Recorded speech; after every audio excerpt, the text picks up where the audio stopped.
क्या आप माखनलाल चतुर्वेदी यूनिवर्सिटी से डीसीए कर रहे हैं, जो कि 12th के बाद एक वर्षीय कंप्यूटर डिप्लोमा कोर्स होता है, डिप्लोमा इन कंप्यूटर एप्लीकेशन। तो क्या आप ये कोर्स माखनलाल यूनिवर्सिटी से कर रहे हैं? आपके बहुत जल्द अब एग्जाम होने वाले हैं। जी हाँ, यदि आपने जुलाई में एडमिशन लिया है या जनवरी में एडमिशन लिया हुआ है तो आपके अब एग्जाम होने वाले हैं। माखनलाल चतुर्वेदी विश्वविद्यालय के डीसीए पीजी डीसीए के अब एग्जाम शुरू होने वाले हैं। क्या आपको डीसीए का सिलेबस समझ नहीं आ रहा है? जी हाँ, डीसीए में फर्स्ट सेमेस्टर और सेकेंड सेमेस्टर में अलग अलग थ्योरी और प्रैक्टिकल सब्जेक्ट हैं। तो क्या आपको डीसीए का सिलेबस जो है वो समझ नहीं आ रहा है? आप डीसीए के पूरे प्रैक्टिकल को, थ्योरी को अच्छे से समझना चाहते हैं। जी हाँ, आप चाहते हैं कि डीसीए के सिलेबस में जो भी सब्जेक्ट्स दिए गए हैं वो आपको कोई पूरा उसकी थ्योरी समझा दे और उसके पूरे प्रैक्टिकल को कोई कंप्यूटर में करके दिखा दे, ताकि सिलेबस के हर एक टॉपिक को आप अच्छे तरीके से समझ सकें, ताकि डीसीए के बाद आप कहीं जॉब करने जाओ तो आपको परेशानी ना हो। यदि आपने केवल डिप्लोमा कर लिया, आपने एग्जाम बस दे दिया, अब आपको प्रैक्टिकल का नॉलेज नहीं है, आपको सब्जेक्ट का नॉलेज नहीं है, जब आप कहीं डिप्लोमा लेकर के इंटरव्यू में जाते हैं या कहीं काम करने जाते हैं तो आपको वो चीजें मालूम ही नहीं होती जो सब्जेक्ट में दी गई होती हैं। और उन्हीं चीजों की जरूरत कहीं ना कहीं हमको आगे चल के अपने फ्यूचर में पड़ती है, जहां हम वर्क करते हैं या जहां हम इंटरव्यू देने जाते हैं। तो क्या आप चाहते हो कि आगे चल के आपको कोई भी प्रॉब्लम ना आए, आप इतने अच्छे तरीके से डीसीए के सिलेबस की थ्योरी और प्रैक्टिकल को समझ लो? इसके लिए आपको हम प्रोवाइड करवा रहे हैं अपने इंस्टीट्यूट का ऑनलाइन प्लेटफॉर्म, जिसका नाम है माय कंप्यूटर कोर्स। जी हाँ, इसके लिए आपको ना एक ऐप डाउनलोड करना है। यदि आप चाहते हो डीसीए की, माखनलाल चतुर्वेदी की कंप्लीट पढ़ाई करना, तो आप हमारे ऐप को डाउनलोड कर सकते हो, जिसका नाम है माय कंप्यूटर कोर्स ऐप। इस ऐप की लिंक वीडियो के डिस्क्रिप्शन में दी हुई है। आप इस ऐप को अपने मोबाइल पर सबसे पहले तो इंस्टॉल कर लीजिए। इंस्टॉल करने के बाद इस ऐप में आपको डीसीए की तैयारी का फुल कोर्स मिलने वाला है। इस कोर्स में आपको 700 प्लस वीडियो, 55 पीडीएफ नोट्स की file, old paper, important question मिलेंगे, जिससे आपको पूरा प्रैक्टिकल भी डीसीए का समझ में आ जाएगा और जो भी थ्योरी दी गई है पूरे सब्जेक्ट की, वो आप नोट्स की पीडीएफ को पढ़ करके बहुत अच्छे तरीके से डीसीए के सिलेबस को कंप्लीट कर पाओगे। आप हमारे ऐप से ऑनलाइन डीसीए एग्जाम की तैयारी कैसे कर सकते हो? उसमें आपको 722 वीडियोस, 59 फाइल्स मिलेंगी और लाइफ टाइम ड्यूरेशन रहेगी इस कोर्स की। आपके मोबाइल में आपने कहीं से डीसीए तो कर लिया, लेकिन वहां पर तो आप इंस्टीट्यूट जाएंगे नहीं। लेकिन यदि आप हमारा ये कोर्स लेते हैं तो इसके जो वीडियोस हैं, जो उसके रिकॉर्डेड लेक्चर है, वो आपके पास मोबाइल में लाइफ टाइम रहने वाले हैं। तो जब कभी आपको कहीं प्रैक्टिकल में दिक्कत आएगी, आप इन वीडियो को फिर से देख करके उस चीज को रिवाइज कर सकते हैं और उसमें परफेक्ट हो सकते हैं। यहां पर आपको डीसीए में सब्जेक्ट की थ्योरी मिलेगी, fundamental of computer, MS office पूरा प्रैक्टिकल करके सिखाया जाएगा, एमएस एक्सेस प्रैक्टिकल सब्जेक्ट है जिसके पूरे प्रैक्टिकल वीडियो मिलेंगे, इंटरनेट एंड ई कॉमर्स के बारे में पूरा सिलेबस है आपका, आईटी ट्रेंड एंड टेक्नोलॉजी आपको सिखाया जाएगा, मल्टीमीडिया विद कोरल ड्रा, इसी प्रकार से डीटीपी, फोटोशॉप और पेज मेकर। ये सारे सब्जेक्ट को 722 वीडियो में पूरा रिकॉर्डेड लेक्चर जो क्लास में पढ़ाया जाता है, उसी प्रकार से आपको डीसीए की तैयारी इन सारे सब्जेक्ट की वीडियो के माध्यम से करवाई जाएगी। अभी आप वीडियो के डिस्क्रिप्शन में आइए और ऐप डाउनलोड कीजिए, जिसका नाम है माय कंप्यूटर कोर्स ऐप। जी हाँ, वीडियो के डिस्क्रिप्शन में आए और इस ऐप को डाउनलोड कर लें, जिसका नाम है माय कंप्यूटर कोर्स ऐप, और आप इससे डीसीए की तैयारी कर सकते हैं। अभी हम आपको डेली कुछ क्लासेस प्रोवाइड करवा रहे हैं यूट्यूब के माध्यम से। तो चलिए हम आज की क्लास शुरू करते हैं। इसके बाद यदि आप एक साथ अपने मोबाइल में पूरे 700 वीडियोस को चाहते हैं तो वीडियो के डिस्क्रिप्शन में आइए, लिंक पर क्लिक कीजिए, ऐप डाउनलोड कीजिए और कोर्स को ज्वाइन कीजिए, जिसका थंबनेल कुछ इस प्रकार से दिखाई दे रहा है जो आप यहां पर देख रहे हैं प्रेजेंटेशन में। तो चलिए अब हम आज डीसीए की क्लास ऑनलाइन अपने यूट्यूब चैनल पर शुरू करते हैं। हम बात करने वाले हैं कि डीसीए सेकेंड सेमेस्टर के अंतर्गत एक सब्जेक्ट है DTP with page maker and Photoshop, elective 2 है ये। ठीक है, तो इसमें क्या दिया गया है सिलेबस में, और आज हम उसके संबंधित कुछ प्रैक्टिकल्स भी करेंगे, कुछ डिटेल में भी जाएंगे, है ना। तो DTP with page maker and Photoshop की यूनिट फर्स्ट में देखिए डीटीपी का इंट्रोडक्शन दिया गया है, प्रिंटिंग का प्रकार दिया गया है, प्रिंटिंग का प्रकार के बाद डीटीपी का पब्लिकेशन में क्या महत्व है, प्रिंटिंग कितने प्रकार की होती है, लेजर प्रिंटर क्या है, एडवांटेज ऑफ लेजर प्रिंटर। तो टोटल फर्स्ट यूनिट में थ्योरी जो है वो सब्जेक्ट दिया गया है। सेकेंड यूनिट में हम आते हैं तो सेकेंड यूनिट में एडोब पेज मेकर का इंट्रोडक्शन दिया गया है कि एडोब पेज मेकर जो है कब बना, किसने बनाया, उसका इतिहास क्या है, उसका कौन कौन सा वर्जन बना है, इसके बारे में, पेज मेकर का डीटीपी में कैसा इस्तेमाल किया जाता है। फिर उसके बाद पेज मेकर की पूरी विंडो के बारे में कि पेज मेकर की विंडो यदि हम ओपन करते हैं तो उसमें क्या क्या चीज़ें होती हैं, ये सब कुछ यूनिट सेकेंड में मिलेगा, सारे बेसिक ऑप्शन पेज मेकर से रिलेटेड। इसी तरीके से जब हम थर्ड यूनिट में आते हैं तो पेज मेकर से रिलेटेड ही और डिटेल में ऑप्शन दिए गए हैं, जैसे पेज मेकर में डॉक्यूमेंट सेटअप क्या है, rulers option, measurement units, bullets and numbering, drop cap, है ना, master pages, header and footer, ये सारे ऑप्शन आपको सेकेंड यूनिट में, मतलब डेप्थ में हमको सेकेंड यूनिट थर्ड यूनिट में जो है पेज मेकर देखने के लिए मिलेगा। तो यहाँ पर आपको पेज मेकर पढ़ना है अच्छे तरीके से पूरी 2 यूनिट में, इसी से संबंधित जो है वो एग्ज़ाम में क्वेश्चन आएंगे, है ना। जो भी टॉपिक्स आप यहाँ पढ़ते हैं, जो भी टॉपिक्स का आप प्रैक्टिकल करते हैं, वही सारे टॉपिक्स आपको एग्ज़ाम में पूछे जाएंगे। इसी प्रकार से अब हम देखते हैं यूनिट फोर्थ में। तो यूनिट फोर्थ और फिफ्थ में दिया गया है फोटोशॉप। तो यहाँ पर फोर्थ यूनिट में इंट्रोडक्शन है फोटोशॉप का और फाइल्स कौन कौन से प्रकार की होती हैं जो फोटोशॉप में इस्तेमाल की जाती हैं, है ना। फोटोशॉप के बेसिक्स जो सेटिंग्स होती हैं उसके बारे में, इमेजेस क्या होती हैं उसके बारे में। और फिफ्थ यूनिट में टोटल फोटोशॉप का प्रैक्टिकल दिया गया है, जिसमें कि फ़ोटोशॉप का लेआउट, फ़ोटोशॉप का टूल बॉक्स, फ़ोटोशॉप में कितने मेन्यूज़ होते हैं, उनके अंदर कौन कौन से ऑप्शन होते हैं, इसके बारे में पढ़ना है। तो एक चीज़ हम बतला दें कि जितना आप इस सब्जेक्ट में प्रैक्टिकल करोगे उतना अच्छे से आपको ये सब्जेक्ट समझ में आएगा।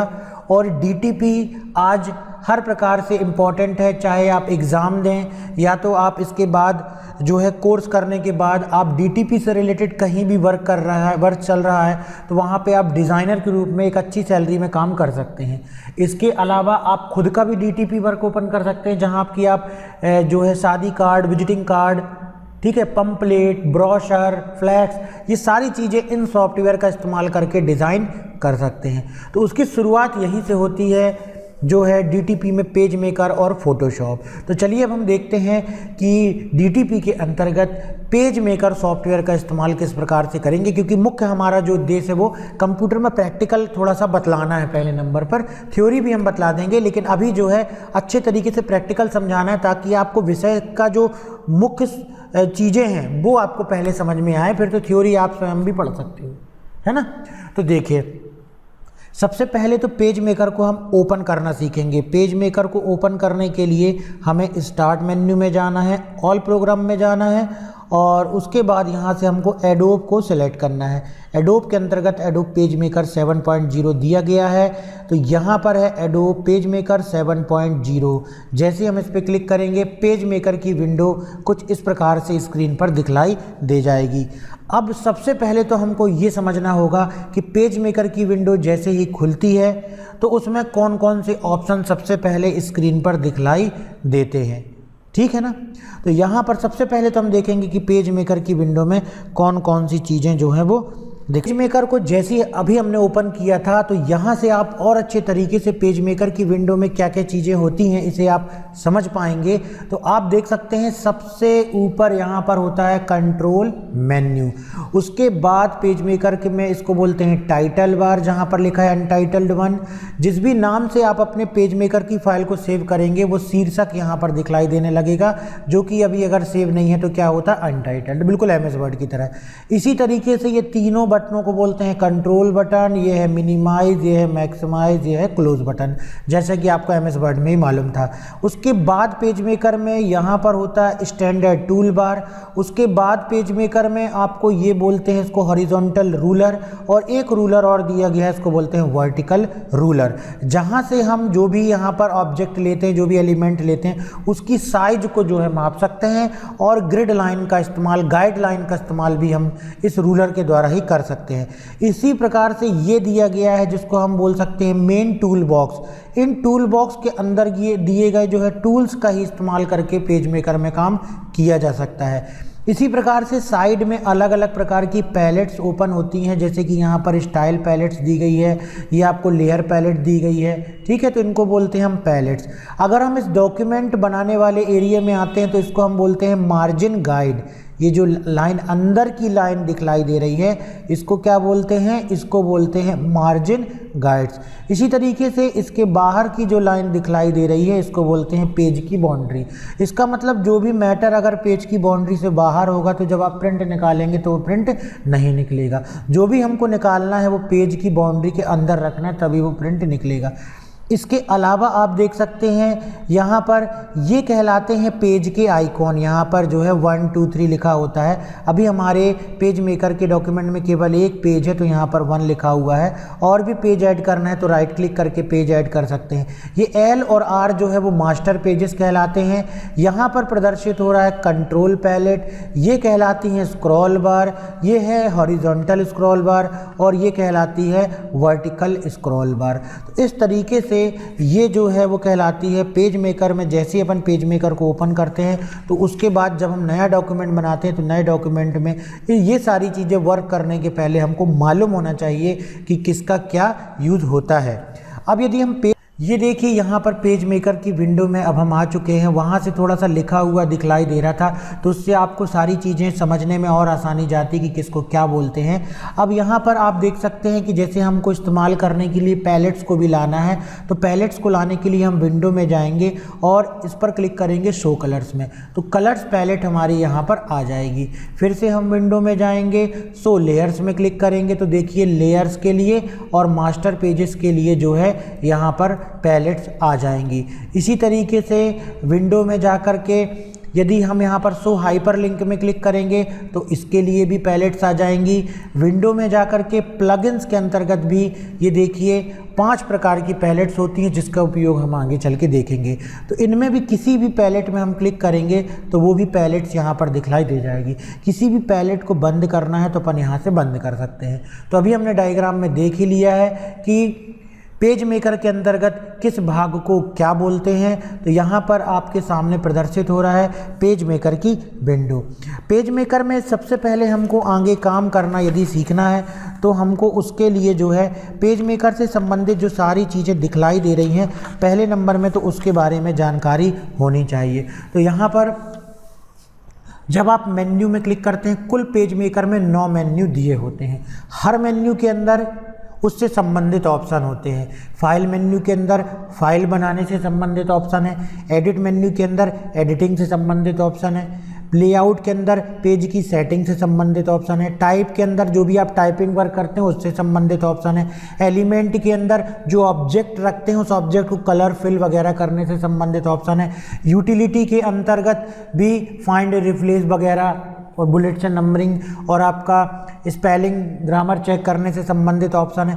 व्यू के अंदर आप डॉक्यूमेंट को जो भी अलग अलग प्रकार से आप देखना चाहते हैं उससे संबंधित ऑप्शन दिए गए हैं। ठीक है, अभी हम आपको इसके बारे में प्रैक्टिकली बतलाते हैं। विंडो में किस किस चीज़ की आपको विंडो प्रदर्शित करना है या नहीं करना वो आप विंडो से जो है वो सेट कर सकते हैं।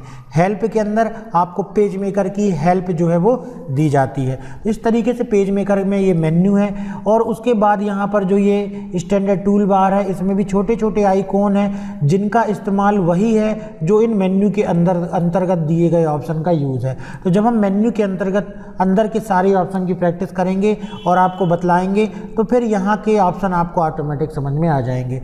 उसके बाद देखिए ये डॉक्यूमेंट जहाँ पर हम वर्क करते हैं इसको थोड़ा सा एक चीज़ और हम समझ लेते हैं। इस पर हम या तो व्यू में जाएंगे और हम अपने इस डॉक्यूमेंट को 3 प्रकार से देख सकते हैं। देखिए, एक होता है आपका एक्चुअल साइज, एक होता है आपका फिट इन विंडो, एक होता है आपका एंटायर पेस्ट बोर्ड। तो इसका क्या यूज़ होता है, इसका यूज़ समझने के लिए देखिए हमने सबसे पहले तो क्या किया कि यहाँ पर जाकर के सबसे पहले हमने एंटायर पेस्ट बोर्ड में क्लिक किया। तो आप देख सकते हैं डॉक्यूमेंट भी दिखलाई देता है और इसके चारों तरफ का जो खाली भाग है वो क्या कहलाता है, पेस्ट बोर्ड कहलाता है। इसका फ़ायदा ये होता है कि डॉक्यूमेंट में पेस्ट बोर्ड में जो भी चीज़ रखी होती हैं वो हर पेज के लिए अवेलेबल होती है। उदाहरण के लिए अभी हम फिर से इस पर राइट क्लिक करते हैं और एक्चुअल साइज में यहाँ पर राइट क्लिक करके फिट इन विंडो में आ जाते हैं।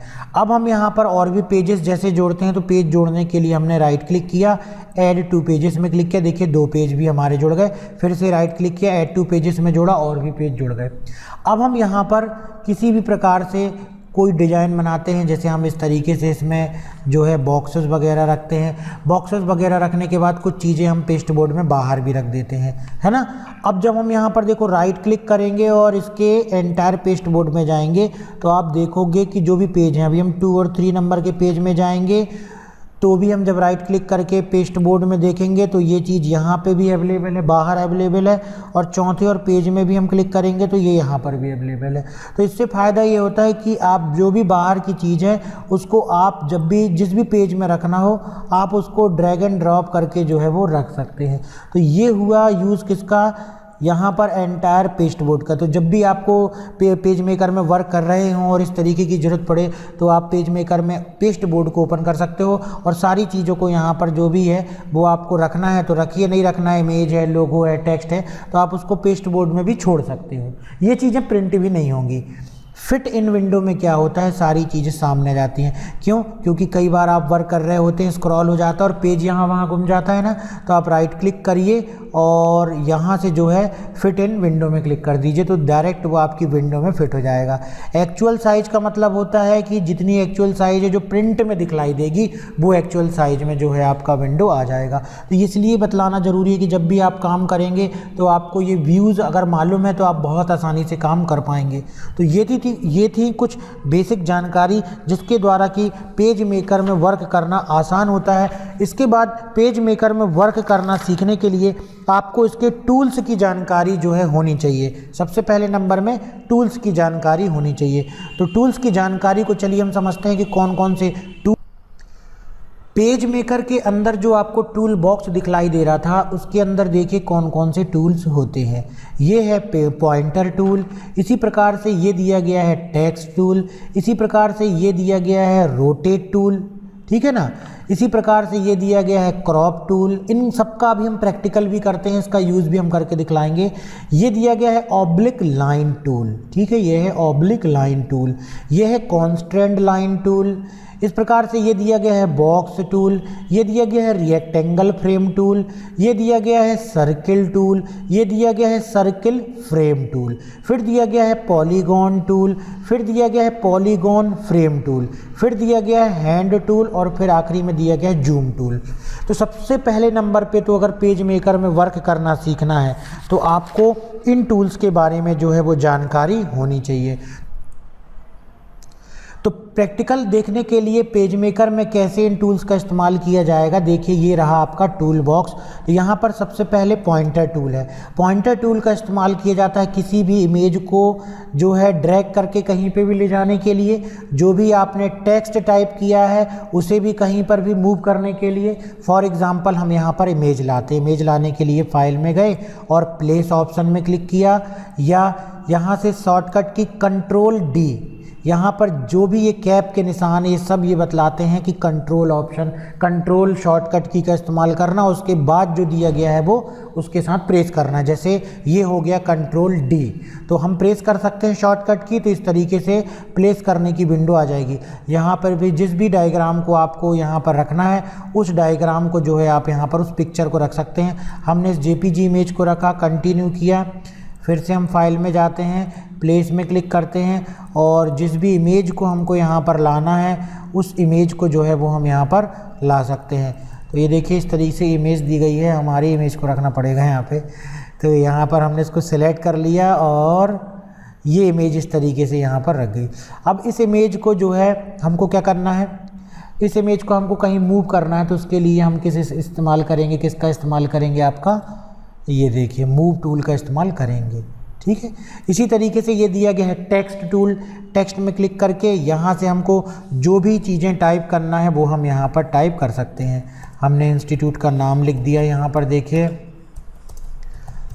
ये देखिए इस प्रकार से जो भी टेक्स्ट हम टाइप करेंगे उसको हम सिलेक्ट करके उसका फॉन्ट बदल सकते हैं, साइज बदल सकते हैं कंट्रोल पैलेट के द्वारा। अभी हम आगे चल के कंट्रोल पैलेट के बारे में डिटेल भी जो है वो बात करेंगे। अभी हम तो सिंपल टूल्स के बारे में समझ रहे हैं। अब देखिए इस टेक्स्ट को भी हमको मूव करना है कहीं भी, तो इस तरीके से जो है हम मूव कर सकते हैं। अगला टूल दिया गया है रोटेट टूल। रोटेट टूल का इस्तेमाल किया जाए इमेज को रोटेट करने के लिए। देखिए जैसे इसको हमको जो है वो रोटेट करना पड़ेगा, है ना, तो इस तरीके से अपन इमेज को क्या कर सकते हैं, रोटेट कर सकते हैं। तो इमेज को रोटेट करने के लिए कौन से टूल की ज़रूरत पड़ती है, रोटेट टूल की।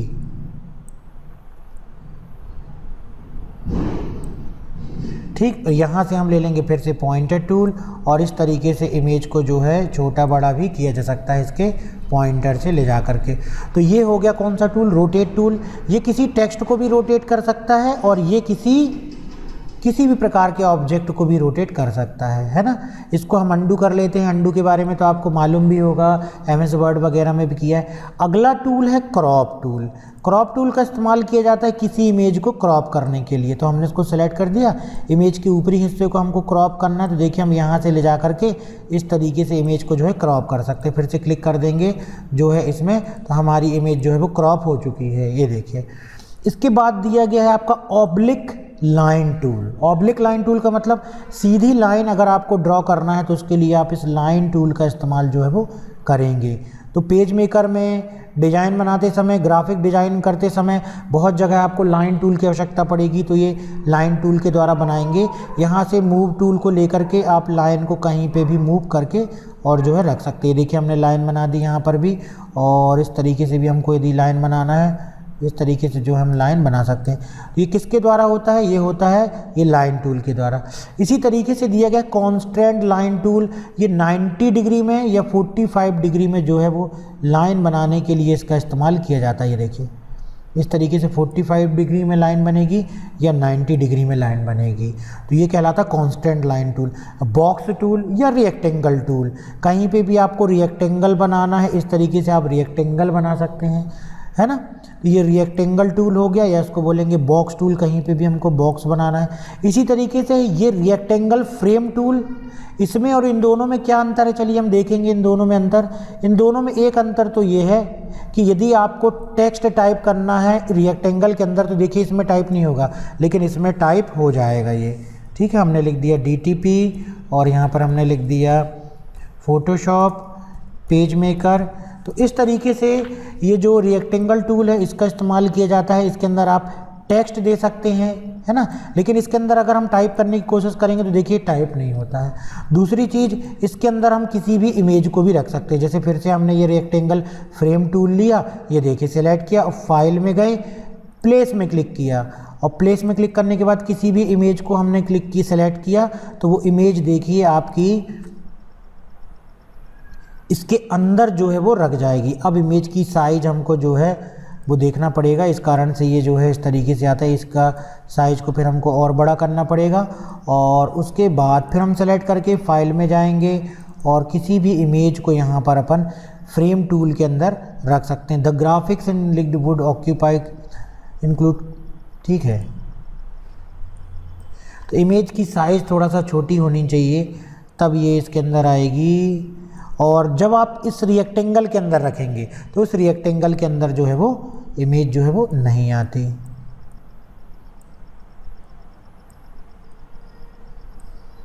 ठीक है, तो ये हो गया आपका कौन सा, रिएक्टेंगल फ्रेम टूल। एक बार और हम ट्राई करते हैं किसी दूसरी इमेज को रखने के लिए। ये देखिए यहाँ पर ये इमेज जो है वो आ चुकी है।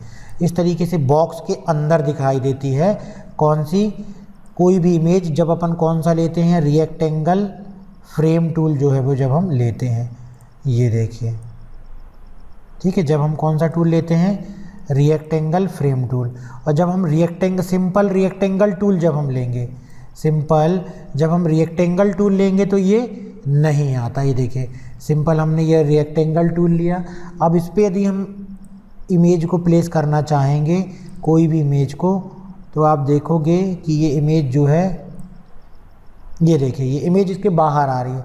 अब इमेज को आप जहाँ रखना चाहें रख सकते हैं, ये देखिए। लेकिन फ्रेम टूल के अंतर्गत ये उसी के अंदर फ्रेम हो जाती है, कहीं भी आप उसको क्या कर सकते हो, मूव कर सकते हो। तो ये किसके द्वारा होता है ऐसा, रेक्टेंगल फ्रेम के द्वारा। ऐसे ये सर्कल टूल है, ये देखो ये सर्कल टूल है, सर्कल बनाने के लिए इस्तेमाल किया जाता है। और ये फ्रेम टूल है, इसका वही उपयोग है कि आप टेक्स्ट टूल लेकर के इसके अंदर आप जो भी टाइप करना चाहें वो टाइप कर सकते हैं, ये देखिए। और जो भी इमेज वगैरह रखना चाहें वो रख सकते हैं। लेकिन यदि आप इसके अंदर इस तरीके से टाइप करना चाहेंगे तो ये देखिए टाइप जो है यहाँ पर तो हो जाएगा, लेकिन इमेज जैसे अपन ने इसमें रखी थी तो इमेज वो नहीं आएगी। इसी तरीके से सेम वही चीज़ है किसमें, ये पॉलीगॉन टूल में। और ये है पॉलीगॉन फ्रेम टूल, इसके अंदर क्या है, फ्रेम है, वही काम करेगा इमेज को रखने के लिए, टेक्स्ट को टाइप करने के लिए। तो जब हम पॉलीगॉन टूल को रखते हैं, ये देखिए यहाँ पर रख रहे हैं हम, इसी पे हम डबल क्लिक करके इसकी सेटिंग भी कर सकते हैं कि पॉलीगॉन आपको किस तरीके का चाहिए। ये देखिए पॉलीगॉन आपको कैसा चाहिए, आप ओके करेंगे इस तरीके का पॉलीगॉन जो है आप बना सकते हैं। इसी तरीके से ये दिया गया हैंड टूल का इस्तेमाल करके आपको इसको जहाँ पे भी मूव करना है वो मूव किया जा सकता है। ये है जूम टूल पर क्लिक करके इमेज के जिस भी भाग को आप जूम करना चाहते हैं जूम कर सकते हैं। इस पर क्लिक करके फिर आप जूम को कम भी कर सकते हैं। तो जैसे ही जैसे हमको ये टूल्स का इस्तेमाल पता चलते जाता है, हमारा वर्क पेज मेकर में करना जो है वो और भी आसान हो जाता है। तो पेज मेकर में हमको वर्क करने के पहले सबसे पहले तो इन टूल्स का ही जो है इस्तेमाल सीखना चाहिए, इन टूल्स को ही चलाना चाहिए। उसके बाद फिर धीरे धीरे जब हम आगे और बढ़ते हैं तब जाकर के हम पेज मेकर में किसी भी प्रकार का पब्लिकेशन जो है वो बना सकते हैं।